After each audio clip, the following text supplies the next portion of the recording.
Welcome to the Fly Culture Podcast, bringing you interviews, reviews and fishing tips. Here's your host, Pete Tigus. Hey everyone, how's it going? This is the Fly Culture Podcast. Welcome back.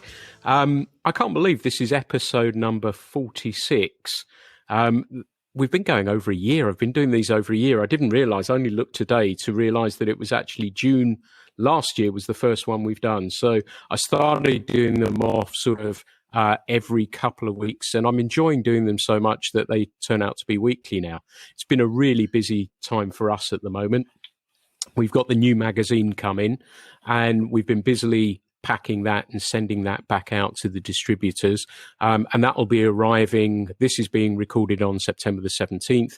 It should be about the 21st, 22nd of September. It should start appearing with people. I'm really excited to see how people react to that and if they've enjoyed it as much as me. As ever, we've got a great mixture of stuff, and we take you from trout, grayling and salmon and pike fishing from across the UK and right across the world. And there's a real mixture of articles in there, beautifully written, fantastic photography as well. So I'm hoping that will be enjoyed by lots of people. There is only a limited run of it as well. We've sold out the last two runs of the magazine, which has been great. It's been fantastic to actually see it grow and hear that people are enjoying it. So you can find all the details on our website as ever at flyculturemag.com. I'm hoping to go fishing tomorrow. It's the warm spell that we've had, and I'm hoping that there might be a chance to catch some grayling on a dry fly as well. So that's going to be my task, hopefully tomorrow. But today I'm really excited to be joined by Stuart Watson. He's a self-confessed predator fish addict who loves to chase pike on a fly rod. I'm hoping to learn a little from him about tackling toothy critters along with his fly fishing timeline. Stuart, how's it going? Good, mate. Good. Thanks for having me. Absolute honour to be on the podcast. Big fan of the podcast generally. So, yeah, great to be here. Thanks very much indeed. Well, it's good to have you here, and I'm going to pick your brains about lots of tips and stuff for myself and for lots of other people as well. And we were talking off mic, and it's really interesting, isn't it, about how we're seeing people show more of an interest in these, as I've called them before, more left field species, not really traditional species that you may 100%. really always associate with fly fishing. I know all these sort of species have been on the radar for people for a long time with fly rods, but it really feels to me as though there's been a big upsurge in that. Are you sensing that? 100%, 100%. I mean, like, it's great to see. It's great to see. I mean, I go to some of my local waters, and the ratio of guys with a fly rod to a gear rod going after perch and pike, it's completely flipped. And I'm seeing so many more fly guys now, which is great, you know, and I think it's down to many things. I think social media and YouTube has really opened everyone's eyes, and long may it continue, because you know, I can't sit here. I never sit here and slate trout fishing. It's at my roots. But there is so much more that you can do. And people are starting to realise that. So it's exciting times. Do you think that's something that's set to continue? Because we've obviously had this little spike of interest in the outdoors generally.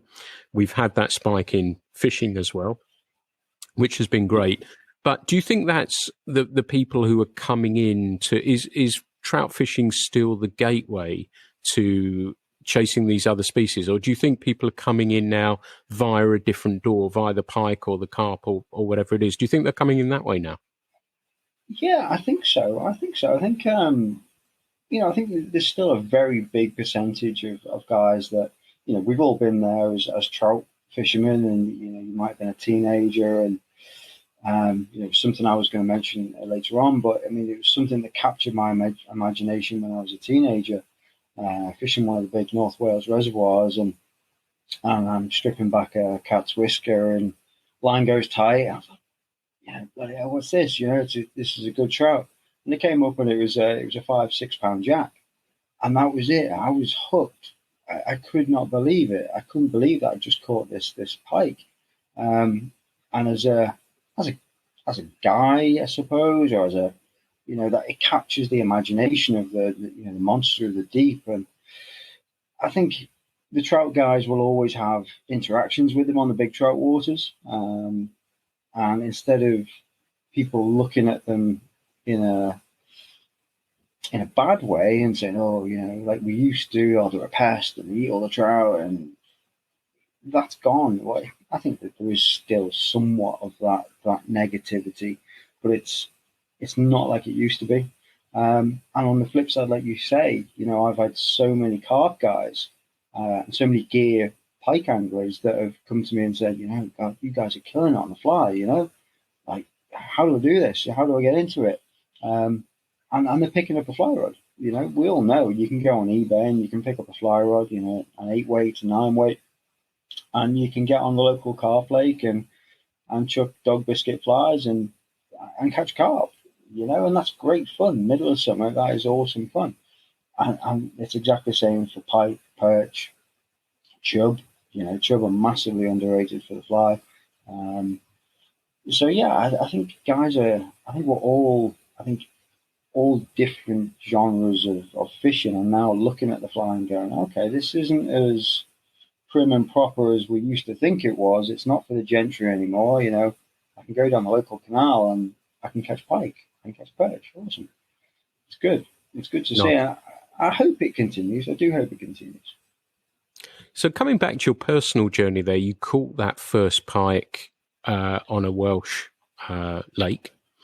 Was that the pivotal moment? Was that the tipping point? Did the trout stuff from there go away, or did you suddenly think, yeah, that's going now, I want to go tackle these and then learn some more, and it's sort of built from there? Do you know what, Peter? It was funny. I think I must have been about 18, 19. And I've been fly fishing since I was maybe 9, 10. I can't quite remember exactly the age. And I was very much, trout. Yeah, I grew up, I live on the Wirral. So North Wales is my playground. So I was always on the Welsh Dee, trout and grayling and such like, and the big still waters. And one of the guys that taught me to fly fish, he was a real old boy. And he used to tell me these stories of these monster pike that they used to catch in the Dee and some of the big reservoirs and Bala and such like. And as a kid, especially, at 9, 10, 11, I was like, wow, I want to catch one of these pike. And never really had the confidence, I suppose. And obviously at that age, you don't have the funding to go out and buy tons of pike gear and go out piking. So I didn't even think about it. But then that moment when I had that pike, it really struck me, and I was like, okay, what's a pike doing taking my fly? I'm fishing for trout here. What's going on? And that was it. I was obsessed. I came back. I tied loads of pike flies, huge gaudy things. That with an 8-weight reservoir trout rod, I was failing miserably to cast them. And I think I must have had about 4 or 5 trips out to try and get a bigger one. It didn't happen, and I kind of thought, it was a fluke, or no one really does this, and that was that. And it wasn't until maybe my mid-20s that, I think we were speaking off mic as well about social media and stuff, and the YouTube and Facebook and Instagram, and you start to see all these people in Scandinavia and Canada, and they're catching these huge pike on fly. And I thought, it's definitely doable. The evidence is there. I need to work out how to do this. And that was it then. I just kind of just ran with it. And researching, reading books. There's some great books out there. YouTube, and you can search anything on there, and you'll find a how-to on it. So yeah, it pretty much was the pivotal moment that I thought, you know what, I need to chase these fish. These are awesome. It was interesting you mentioned about the books and stuff like that, because pre-social media, I remember excuse my pronunciation, Adswire book. coming out, and I bought that the moment it came out. And that was the first time I thought, and I'd caught some, as I said, with Nick, who's been a guest a couple of times on here, and he was sort of doing a fair bit down here as well, and I was lucky enough to go fish with him and catch some. But that was the first book. There probably were some before that, but that was the first one I was really aware of that really was out and out pike, had dressings of fly patterns, had, and the hooks came out, I think, around the similar sort of time as well under his name. And and you thought, oh, there's a little bit of a movement sort of happening here. And like I said at the beginning, it felt as though there was stuff going on, but it definitely feels different again now. And, do you feel that is really following there now from the social media more than, people who tried it a little while ago? Yeah, I think 100%. I mean, like, you mentioned Nick, and do you know what? Nick is always someone that, God, no offense to Nick, but I do kind of forget about Nick sometimes. And I do remember seeing Nick catching pike on the fly, and he did like a how-to catch pike on fly. And I remember watching that and thinking, it is doable. It's doable in UK waters. Like, how do I work this out, and how do I go about it? I think, speaking of books, it was Michael Jensen was the book I had, which was Pike Fly Fishing, and it was like the encyclopedia for me of pike fly fishing. And there was these stunning photos in there from Scandinavia with these big, nice dress poppers and stuff. And yeah, I think it's really going to run from here. I think the one thing that really helped it, in my opinion, was fly versus jerk with Canal Gratis and YouTube. I think that really, it is such a professionally shot show, and it shows the world. You put a fly angler up against a spin fisherman, and they can hold their own. And I think a lot of people have taken to watching that, even if they're not a fly fisherman. They might have been a gear fisherman watching it, going, oh, let's watch the gear guys kick the fly guy's ass. And most episodes, most gear guys will be saying, wow, these guys with the fly rods are really killing it. And I think it's captured everyone's imagination. And the more of that type of media coming out, it's great to see. Yeah. Look at, you mentioned on one of the previous podcasts with the Mortimer fishing show, and even he's taken a fly rod and goes piking. That I thought that was brilliant to see. For pike fly fishing in the UK, that was fantastic. I was so made up that it comes up with the title page pike, and you think, oh yeah, they're going dead baiting. And you could see him walking along the bank with a fly rod. And he's going to chuck a fly for them. Yes, this is awesome. So yeah, it is gaining popularity year on year, and long may it continue. Great. It's interesting you mentioned the White House and Mortimer program, because I think that's reached so many people in such a good, positive way. And, I've seen comments about, well, he's fishing the test for stockfish, but that's not what it's about, is it? It's a much, I think it's guys looking at their mortality. It's looking at other things intertwined with fishing, and they do it so well.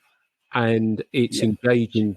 Yeah, it's engaging people who weren't fishing previously. They may not fish, but it's putting a positive spin on fishing, which can't do any harm. And I'm really thrilled to see it. And, I think that's the third series now, isn't it? Which is really, it's really pleasing, and it's great to... Do you know what it takes me back to?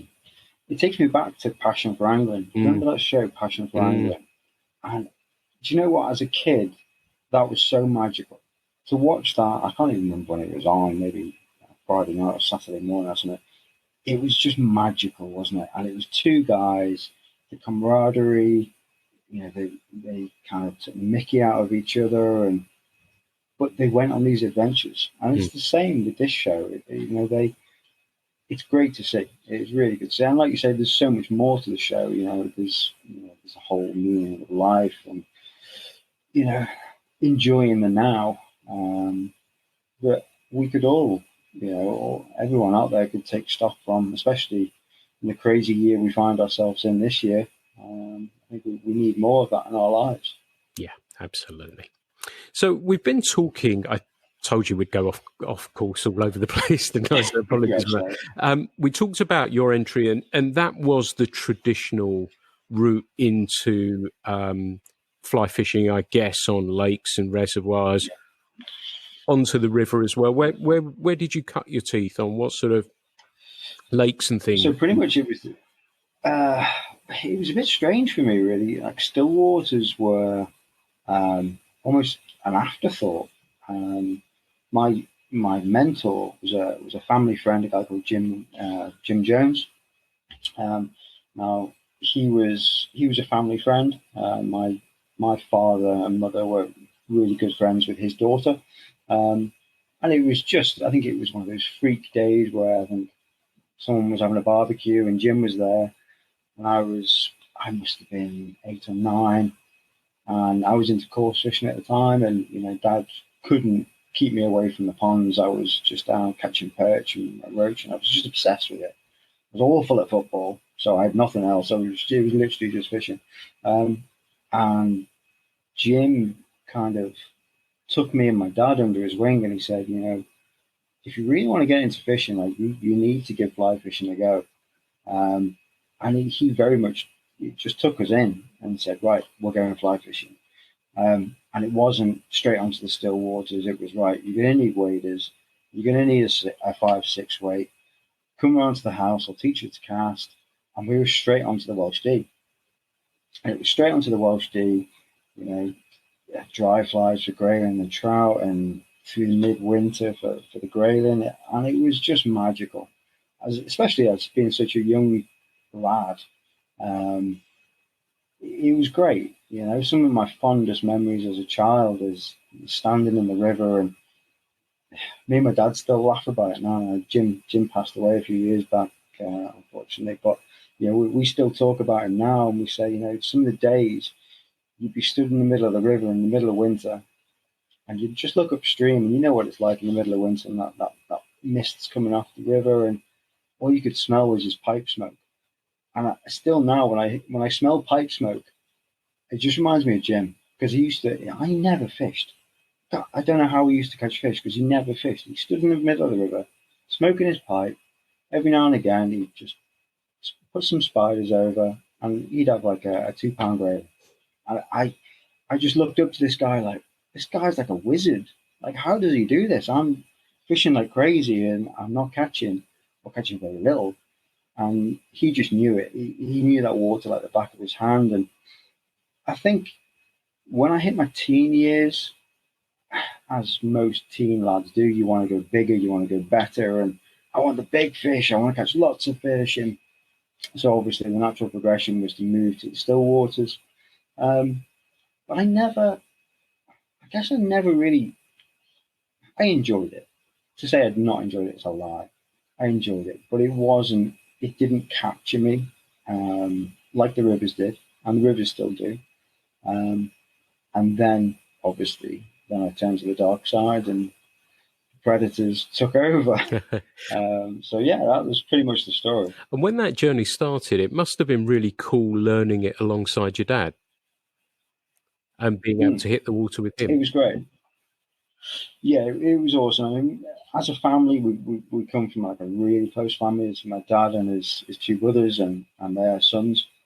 So our cousins, or my cousins, are almost like brothers. So it was always like, down Tenby or Cornwall when we were real kids on mackerel trips and crabbing and in the rock pools with crab lines, and that was our youth.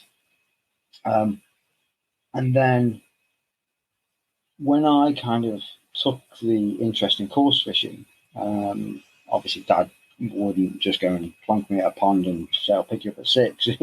Even in the 80s, that wasn't really acceptable. So he got gear as well, and we'd go out fishing, and it was great. And then to meet Jim, and for me and my dad to go on that journey together, it was great. It really was, and it very quickly escalated. We fished the rivers for trout and grayling maybe till I was maybe 16, 17. And Jim was a big salmon guy. He used to dabble with grayling for a bit of fun, but he was salmon through and through. And he started taking my dad up to the Devron. And my dad came back with these stories of salmon fishing on the Devron, and that was it. I wanted some of that. I had to learn to cast a double hander, and I want to get after these salmon, And so very quickly we were, probably before I was 18, I was up on the Devron and the Tweed and on the Welsh Dee on our doorstep. And we were fishing double handers and fishing for salmon. And like I say, it escalated very quickly. And does your dad? Which was great. Sorry, does your dad still share your passion for pike on the fly as well? Does he come out pike fishing with you? And my dad is the most infuriating fisherman in the world. A funny story about my dad. My dad's fished for pike once, and I dragged him out onto a Welsh still water and said, "Dad, you're going to love it. Stop with the salmon. You're doing all these miles. You're going to kill yourself. Come out with me. Let's go and catch some pike." He said, "Okay, I haven't got any gear." I said, "Well, what have you got?" And he said, "I've got my switch rod, 10-weight switch." I said, "Oh, okay, bring that. That should do." So I set him up with floating line. I think it was like a 10-foot leader, bite trace, small little jig fly. He did this first drift over a nice bit of structure. I said, "You're fishing a jig fly, let it get down, strip it up, let it drop back down." Okay. Doodle. Line goes tight. I think I've got something. Okay. So I'm thinking, this is going to be a 10-pounder. He's messing around there. I said, "Come on, giving him some stick. Get it up. Come on, old man, get it up." And this thing came up. And anyway, long story short, got it in the net. And he just looked at me and he said, "Is it a good one?" And it was, at the time, it was the biggest pike I'd ever seen in my life. And I think it went 27.3. And I couldn't believe it. I was like, the first day he's came out and he's cast his 27. And he's not been out since. He's not been out for pike since then, because he is salmon through and through. And Pete, as a salmon angler, your heart is always going to be with salmon. And my dad is salmon through and through. I mean, if I called him up and said, "Fancy a day out," he'd come. Of course he would. But his passion lies with salmon stuff, for sure. I can't move on. He still can't cast. I can't move on without, you mentioned a river that's very special to me, the Devon. And actually this week would have been, I've not been the last couple of years, this week would have been the week I think I was up there. Whereabouts were you fishing on the Devon? Can you remember? Do you know what? I was going through the notes and stuff today. I was thinking, what was the name of the beat? And I can't for the life of me remember. I know it was the Middle Devon. It was a stunning piece of water, absolutely beautiful. There was a 2-story fishing lodge right on the river. Wow! On this, it was absolutely beautiful. And like I said, my dad and Jim must have done 5 or 6 trips up there. And they used to combine it with trips up to the Helmsdale. So they used to go up for like 2 weeks, and I think they used to do the Helmsdale first and then hit the Devon on the way back down. But it was a stunning place. I caught my first sea trout ever on the Devon, middle of the night. Yeah, lovely. It's a beautiful river. And I'd like to get up there again sometime. And of course, the trout are pretty spectacular further up as well, aren't they? I've heard. Do you know, I've never been up to fish the trout up there, but I do hear some very good things. But yeah, one day I need to get back up there. So let's move on a little bit now. Because I've got you, I want to really sort of ask you about pike fishing to get some idea of how best to set up for them, how best to find them, how best to entice them to eat the fly, and a little bit about patterns and things like that too. Where would we start with tackle? I guess we're throwing big flies for them. Where do you what's your benchmark rod? I know you mentioned your dad's switch rod, but is it 8-9 weight rods that you're really looking to launch flies with? I mean, whenever I'm speaking to beginners and guys that are just kind of looking to have a go, it's hard, isn't it? Because if you're going to go after a new species, you don't want to go and buy a whole range of new rod weights that you may never use again. But if you're coming from a still water background and you've got an 8-weight still water res outfit, it will certainly do. It will do the job for your smaller pike. So if you're going to go and fish the canals and stuff like that, and just have a dabble, just kind of see if you like it. An 8-weight for sure, as a starting point. I guarantee you will very quickly move on. If someone's saying to me, I want to buy a pike outfit, what would I tell them? I would tell them as a starter a 9-weight, because it's the responsible way to go. With an 8-weight, you can handle a fish up to 10 pounds. We all know that from stillwater trout fishing. But you go onto a big stillwater resi with big pike and you hook a 20-pound plus pike on an 8-weight, you're in trouble. And more importantly, if that's not fair on the pike.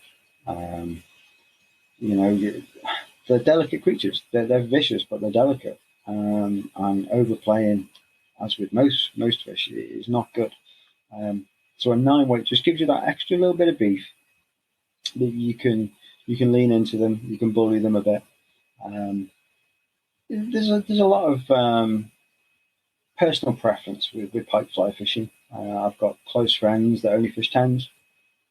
I've got close friends that I regard top of their game, and they only fish 9-weights, and they catch monsters with 9-weights. But as a starting point, yeah, you'll get away with an 8 as a tester. But if you're going to invest in a full outfit, I'd say 9-weight all day long. Yeah. And rod action wise, I guess, are you looking stiffer rods rather than more medium action rods? Is it stiffer that you prefer? Yeah, 100%. I mean, medium fast to fast. I'm a big fan of fast rods. That's personal preference. But yeah, you want a medium fast. I mean, you're not going to start off. You could start off with the big, 6-7 inch flies, but you don't have to. I don't know about mentioning brands and stuff, but there's a lot of fly manufacturers out there that sell pike flies that are very straightforward, kind of deceiver kind of patterns. That aren't really any bigger than a sea bass fly, say. And you'll catch pike on them. You will. I mean, I've seen mid-20 pike taking small, 3-inch flies, and they'll hammer them. So by no means do you have to go into the sport and think, oh, I can't do that because my shoulder's a bit bad and I can't chuck 6-7 inch flies. You don't have to. You can go and fish 3-4 inch flies, quite light stuff, and on its day you might be more productive than the guy chucking the big 8-10 inch fly. It's all personal preference, and I think that is the really nice thing with pike fly fishing.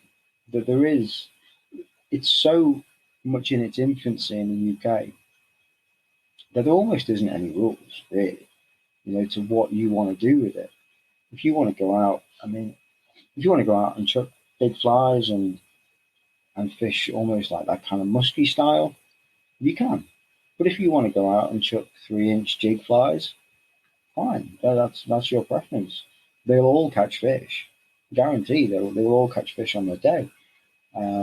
You just got to find the way that works for you.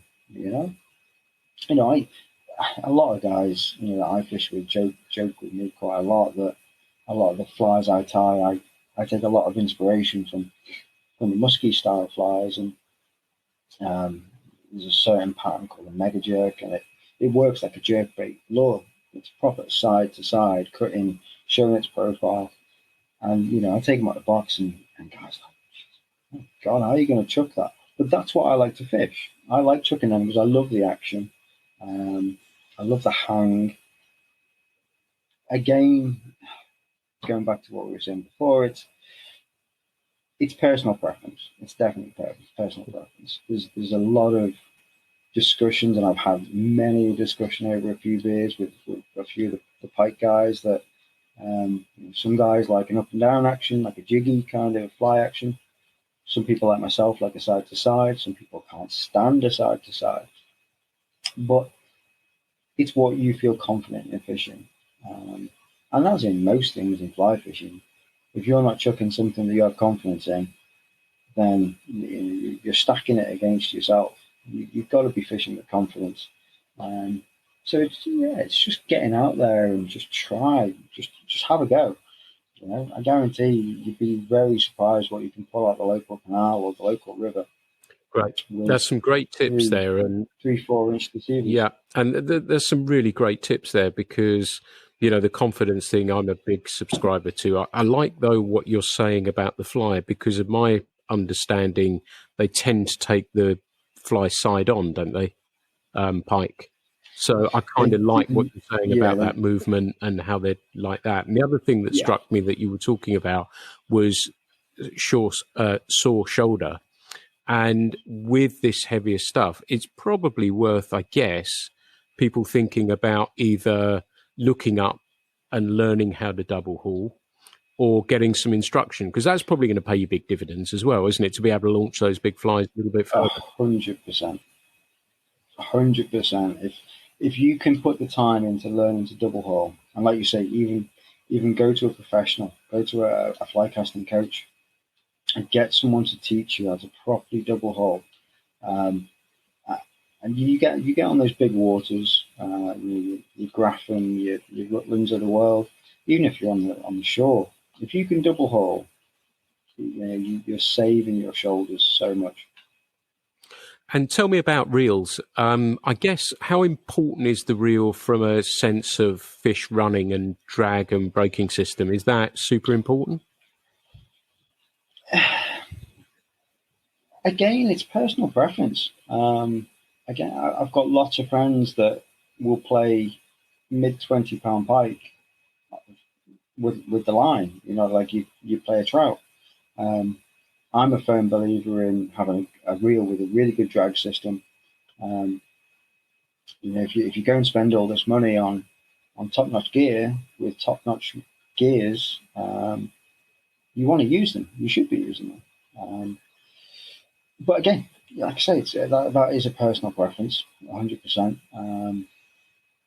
It's not essential, I would say. So, if you're on a budget and you can afford to go and buy a 9-weight, but you're thinking, do you know what, my 8-weight trout reel, the gear's not great, but do you know what? Yeah, do it. It's a starting point. Go and give it a go. I think reels have came on technology-wise so much in the last 10 years, and you can get a reel with a fantastic gear system for very little, really. So yeah, I mean, I would say it's not essential, but if you've got one, it will come in handy. So I guess for me, one of the most important things is probably the fly line. And I know when I first started doing it that we didn't have fly lines. Well, you could chop them up a little bit with abrupt front tapers and that's what we want, don't we, in pike fishing, that turns the fly over, that payload over nice and easily. Yeah, 100%.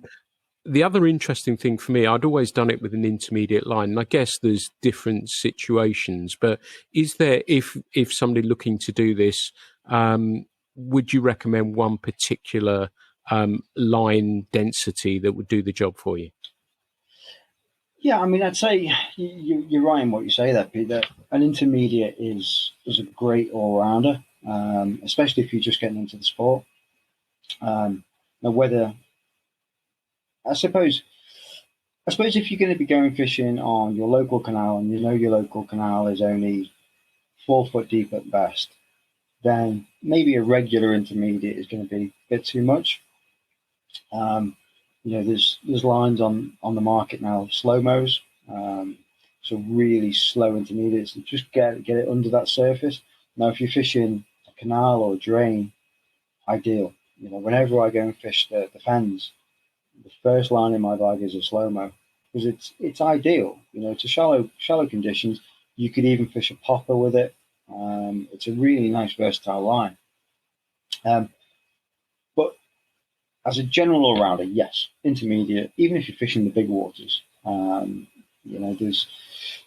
I know people that go and fish, the real big waters, and they're talking, you're fishing in 20 to 30 foot of water, and they're still fishing intermediate lines. Because there's almost a common misconception that pike are lazy and they're just going to be sat on the bottom, and you've got to just put a fly right above their nose. And we all know as fishermen, you look down into the water and you go, oh, there's about 4 foot visibility. Okay, well, I need a sink 3. I need to drag it right down, and I need to get down there. You don't at all. I've had one occasion on the float tube, funnily enough, on a big reservoir, and I was sat in 19 foot of water. And I'd done a drift in the float tube and thought, I'll just paddle up and go and do that drift again. Flopped the fly in front of me, started paddling, whoosh, and I think it went 17. Must have came up must have seen it from what? If it may have been sat mid-water, maybe, but it'd seen it in 10 foot of water, let's say, and it came up and hammered it on the surface. So there is a massive misconception when you're starting out that you have to get down to them. You don't at all. Very much like salmon, if you ever said to a newbie in salmon fishing, we're fishing an 8 foot pool, and we're going to fish a floating line, and we're going to fish a sunray, and we're going to fish it right on the top. As a beginner, they probably look at you and go, well, don't we need to get right down to them? Like, they're down the bottom, they're not at the top. But we all know a salmon will come up and smash it on the surface. It's exactly the same with pike. They're looking up, and they're upwards hunters, so they're always looking above them. Yeah. So I think to summarise, you're better to be above them than below them. Yeah. Good tips. So usually I bang on a lot about fly lines and stuff, but I guess also with pike in particular, that the leader setup primarily, obviously, tippet I'm leaning towards, but tell me how your leader set up, how long it is, how you're attaching the fly to the tippet and the tippet to the leader as well. What sort of length are you using, strengths, and what sort of things are you using for that? Yeah. Generally, as a rule, I tend to use 20 to 25 pound fluoro. If I'm fishing in intermediate, no more than 5 foot. I tend to do it on a loop-to-loop system. So perfection loop onto your tippet, onto your main line, onto your fly line. And then the use of the new, well, not new now, but the knottable wires you can get for pike fly fishing now. Partridge do one, Fulling Mill do one, Cortland do one, and they're all knottable. You can put a perfection loop in any of those, and then you just do 2 perfection loops, loop to loop, super simple. At least a foot of bite trace, and then down to the business end, it is purely personal preference. A lot of people use the fast hatch clips. If you've seen those fast hatch quick clips, with that, talking before about the hang of the fly. Using the fast hatch clips does add a bit more weight, so you will tend to get the fly will dip a bit. So a lot of guys, myself included, I like to just use a normal loop knot and just do you're going to use more trace, but you're presenting that fly perfectly. So as soon as it strips, it's just stopping and hovering and maybe gently slowing down and then off again. But as starting out, those fast attach clips are fantastic, or any spinning clips for that matter. But there is, if you don't want to go down that line, you don't have to. I think is what I'm trying to allude to. that if you get some of this knottable wire leader, you can just tie the fly straight on like you're fishing for trout. It's no problem. And I think that was one of the main things, to be honest, that kind of, when I first started out, really had me a bit perplexed. And I was going out buying spinning traces, and I was tying on spinning traces, but spinning trace, you've got a swivel at one end, you've got big heavy wire, you've got a clip at the other end, and we all know that. I mean, that's extra weight, and you're trying to cast, a big fly. And when I was starting off with an 8-weight and not the right line, and it was a trout floating line, and it was a nightmare because it was tons of weight and it was not the right setup. With the modern pike fly lines now, like you said, the 8.5 meter heads, that kind of thing. You can punch them into a wind and turn the fly over, no problem. And even with putting a fast attached clip on, it's not an issue these days. It was interesting. I kind of remember the first, I don't know if it was the first, but the first I was aware of was the American fishing wire. And you could actually, it was game changing, really, I guess, in some respects, that it was nice and easy to attach to your leader. And also, like you say, with a loop knot, was really easy to attach your fly as well. So it really did change things when that first came out. And I remember that really well. The stud one? No, it was called, I think it was AFW. Yes. Yeah. I think that was the very first one I bought, to be honest. Yeah. And it was, like you say, it was game changing. It was absolutely game changing. You're just thinking, wow, I can knot this like flora. So you kind of chucked all those swivels away, and you don't need them, and you crack on like you're fishing for trout, really.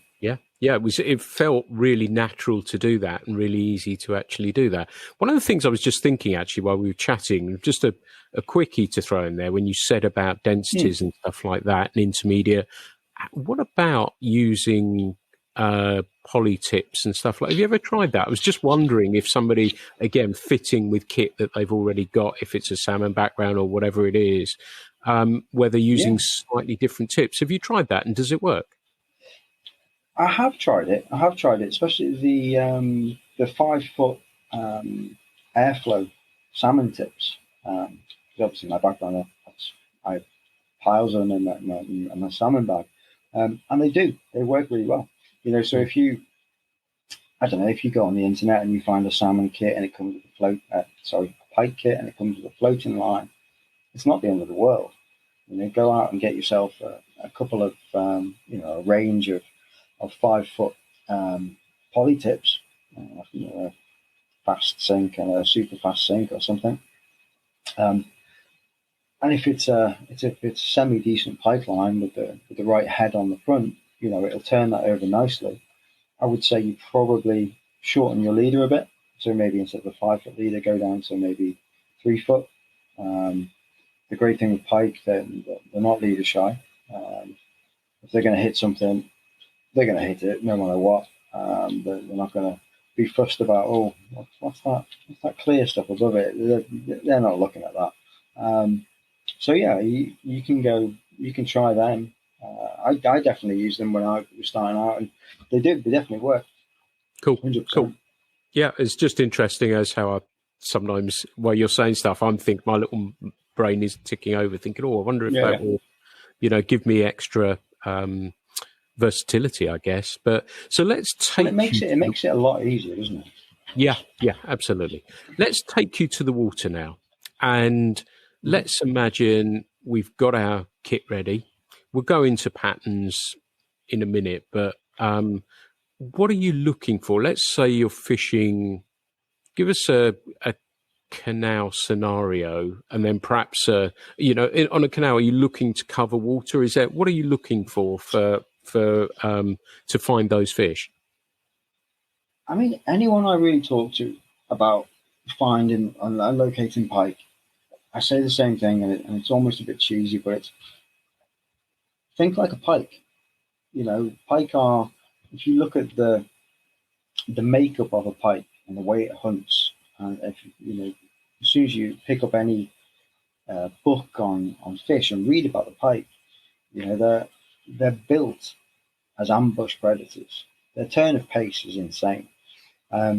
So they're built to sit in a position within the river or the lake or the canal that best suits them to not be seen and to ambush anything that comes within eating distance. So, for instance, a pike in the canal, I think the key with a canal is don't forget the margins. And it's something that as fly anglers, we kind of all forget. We want to cast to the far bank every single time. And that's the great thing with fishing canals. You don't, it's literally, you can take a box of flies and just fish maybe 2-3 foot from the bank and fish in front of you, fish behind you, and concentrate on those margins. The way most canals, and pretty much all canals, it's very shallow in the edges, and then dropping down into a V in the center. And the pike will look to sit on those edges, and anything that's coming through that deeper water, it's theirs. They've got the perfect spot to ambush.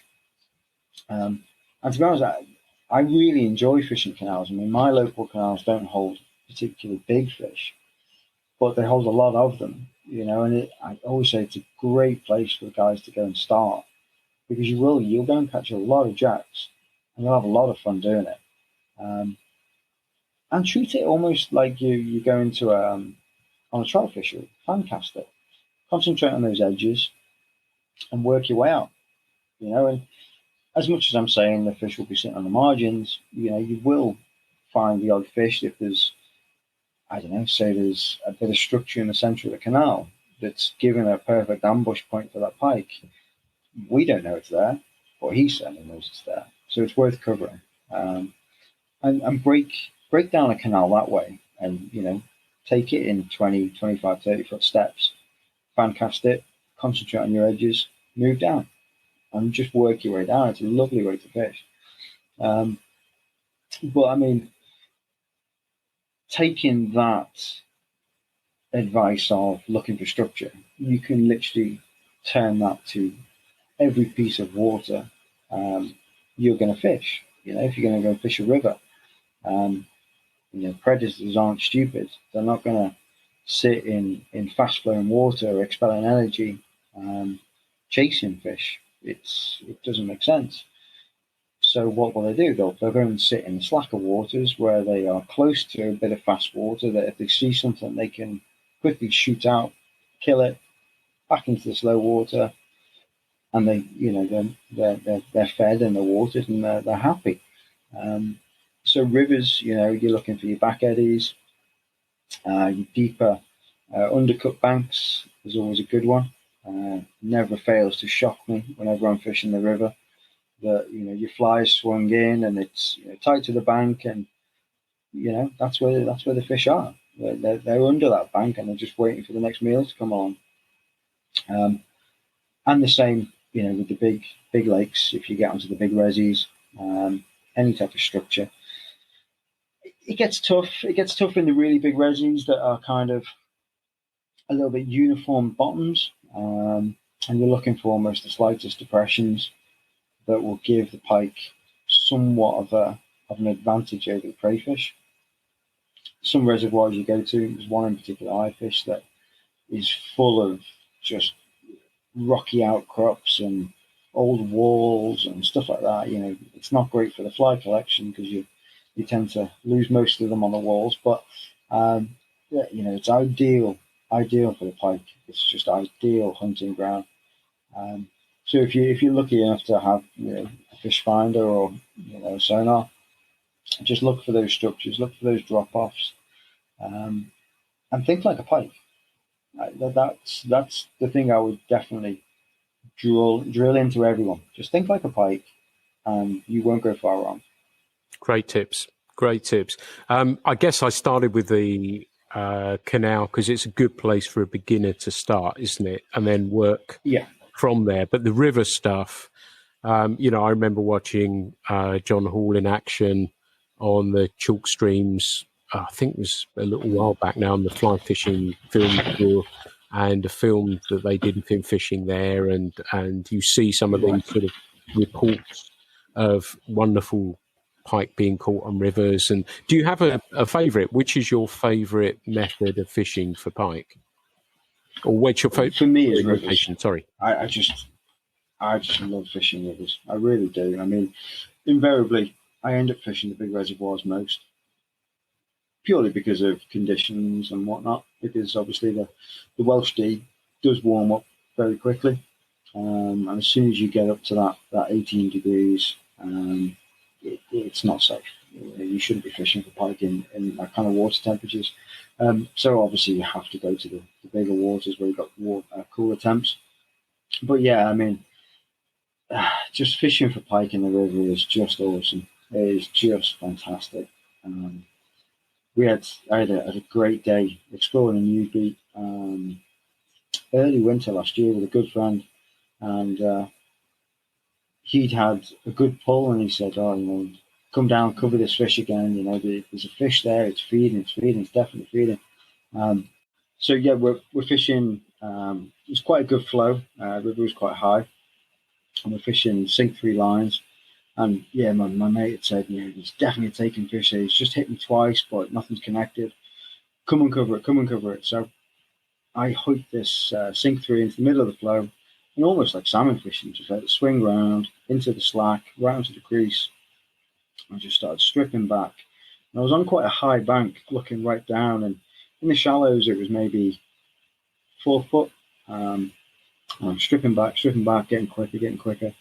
And this thing just emerged from the darkness, and the back on it, you could have put a saddle on it. It was huge. It was absolutely huge. Just followed it right up. Its belly must have touched the sand, and it just turned and was back in. And 2 casts later, anyway, kept on covering the fish. And anyway, long story short, she hit it in the end, and she hit it mid-flow, and she tore up river like a bloody salmon. It was insane. And I mean, she was about 18 and a half pound, and to see a wild pike come out of the depths like that, chasing a fly, is just spectacular. And even as a pike angler, I've caught bigger pike, but to see, I know that fish is 100% wild. That fish can go anywhere in that river, terrorize whoever it likes, and then it's coming behind your fly, and it's just, the way they follow flies is just beautiful. And it's so, you can see the intent. They're just following it. You make one wrong move, and I'm going to have you. And then they tease you, and they turn around and they swim back. But they're there, and you've just got to get after them. They're great fish. Yeah. So rivers for you, big tick for those. Yeah. What about fly patterns? I can see behind you that there's some fantastic tinsel collection and feathers and the odd fly and stuff like that. Yeah. How many, again, if someone's interested in, how many patterns do you think you need? Is there a lot, or are there any key ingredients that you think would be really important to attract pike? I think if you're going to start off, you've got your standard deceivers, your bog standard deceiver patterns. Will always catch a pike. They will. It stands to sense. They look like small fry or small bait fish. They will get hammered. The big one for me is bulkheads and what's called a Buford. So this is where we're using lots of bucktail in the head. So you're creating a lot of volume, a lot of buoyancy. And it goes back to what we were saying before about the hang and how pike love to hit a bait from the side. And a lot of the time with a Buford or a bulkhead, if you strip it quite hard and you pause in between your strips, the fly will shoot forward, obviously, and then the resistance of the bucktail at the front will kick the fly off. So you get this turn sideways, show its profile, and you will always get the hit you'll always get the hit on the pause, and you're reaching for the next strip, and bang. So Bufords, bulkheads, standard deceiver baitfish patterns. You can't go wrong with a kind of like a flash tail fly. So anything like that kind of style. I mean, obviously, with Nicholas Bauer and fly versus jerk and the whole wiggle tail thing, pike flies have really evolved from the traditionals, and we've got these fantastic tails now, and it's almost getting like spinning, but a lot lighter. But they're all attractors, So anything you just need, I'd say those three. Those three would do you 100%. Deceiver, some kind of bulkhead or Buford, and a flash fly. And for our listeners, the fly that Stuart was showing me was a really tinsely fly with a wiggle tail on the back of it. So you've got, I guess, the brightness to attract the fly and that extra seduction from the way that tail wiggles in the water as well. Nice and simple. Is it fly size as well? Is that if you've got a deceiver, does it have to be a certain size, or is there a one sort of size that sort of works for all? I'd say anything from a 4.0 to a 2.0 is a nice starter size. Not amazingly difficult to cast, especially if you're fishing like a single deceiver, like a non-articulated deceiver. That's a great size. Anything from, I think if you look at your water and you say, and especially if you've coarse fished it, and the stamp of roach or rudd in that water is 3 inch, match the hatch, That's the kind of size you want to be fishing. I've seen so many guys that have gone to pipe waters and they're fishing, big stuff like I just showed you there, 6-7 inch streamers, and for a fact that there's tons of rudd in there, or tons of roach in there, but they very rarely you get one over 3-4 inch. Well, that's what a pike is going to be feeding on. So match it and give them what they want. Excellent. We've sort of we've had so many good tips and advice in this. As someone wanting to try piking for the first time, what else would they need equipment-wise? Like landing mat and stuff? Yeah, I would say 100% a landing mat. Like I said before, pike are ferociously looking and a little bit intimidating, but they are amazingly delicate. So a good soft landing mat, a good sized net. You'd be amazed the amount of times I see guys going out fishing for pike on big waters with like sea trout nets. And okay, if you're fishing the canal and stuff like that, that size net is going to be suitable. But if you know you've got a chance at a 20-pound pike, then make sure you've got a good net, and it's going to make your life a lot easier.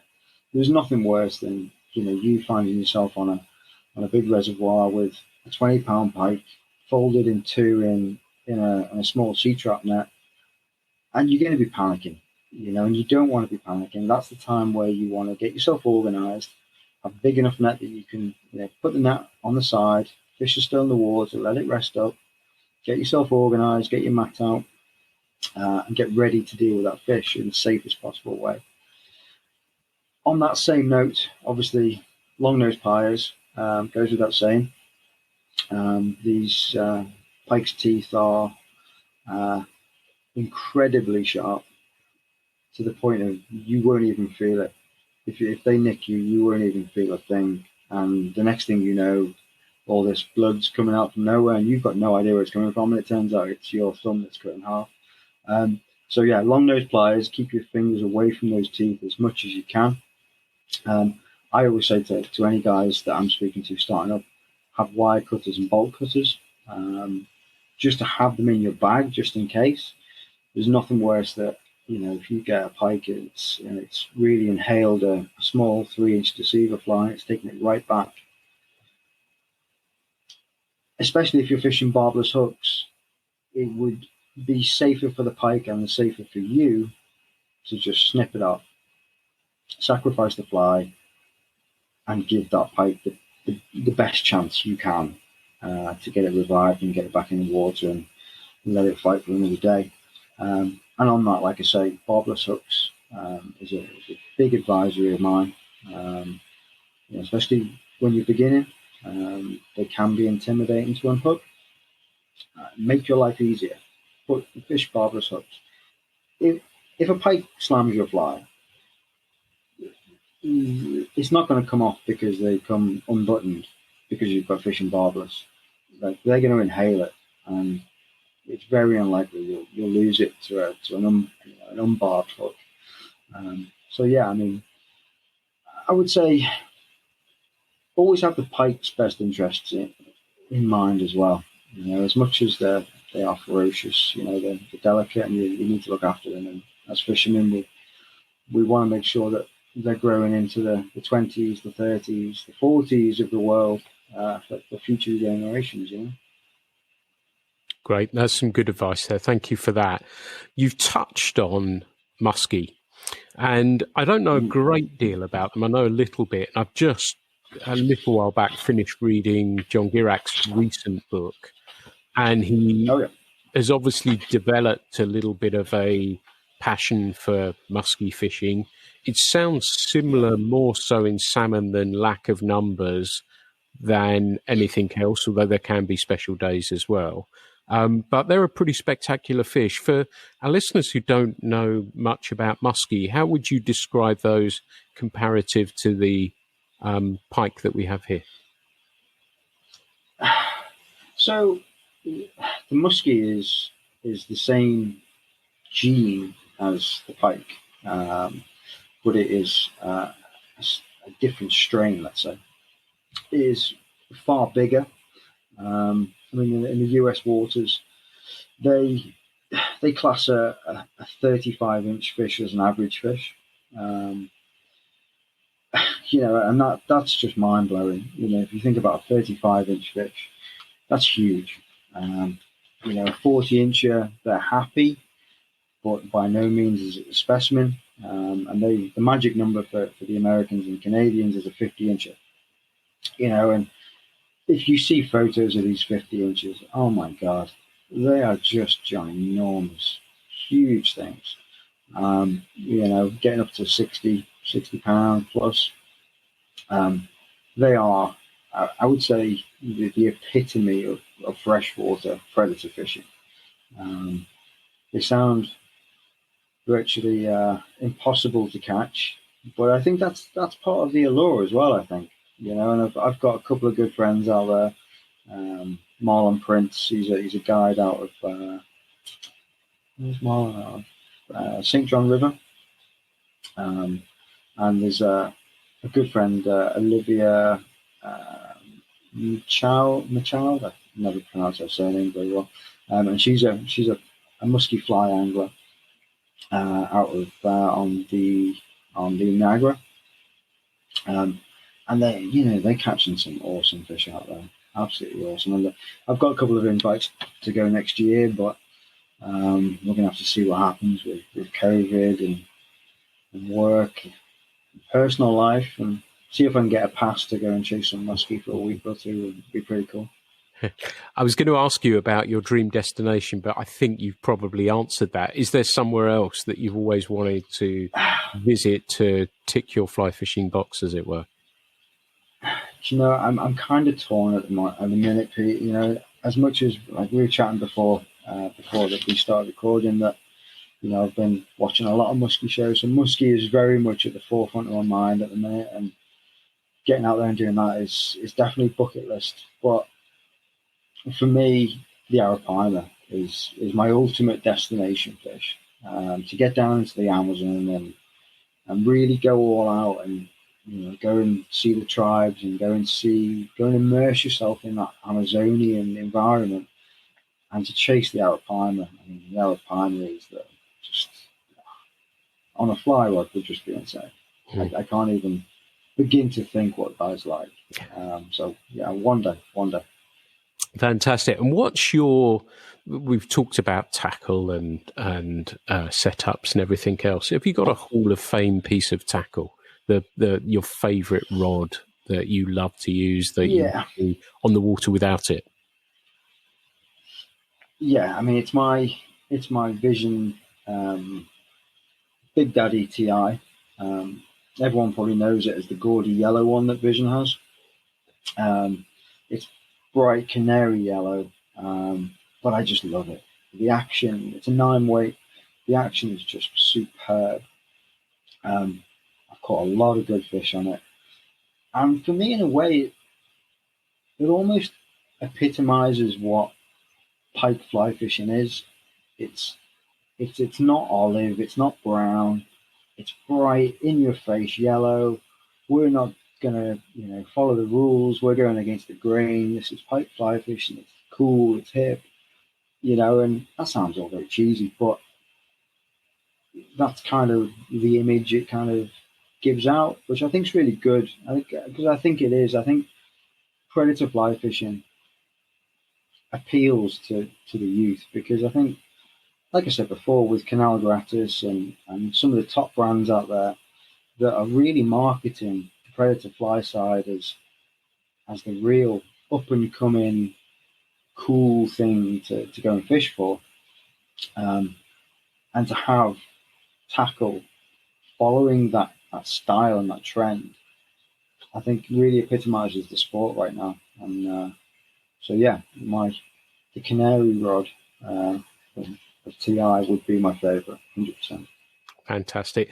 You loving fishing as much as ever? Yeah, very much on a very much bad streak at the minute. I think I've had 3 or 4 trips out chasing some big girls, and only came back with tiny little jacks. Well, that's fishing. That's the way it goes.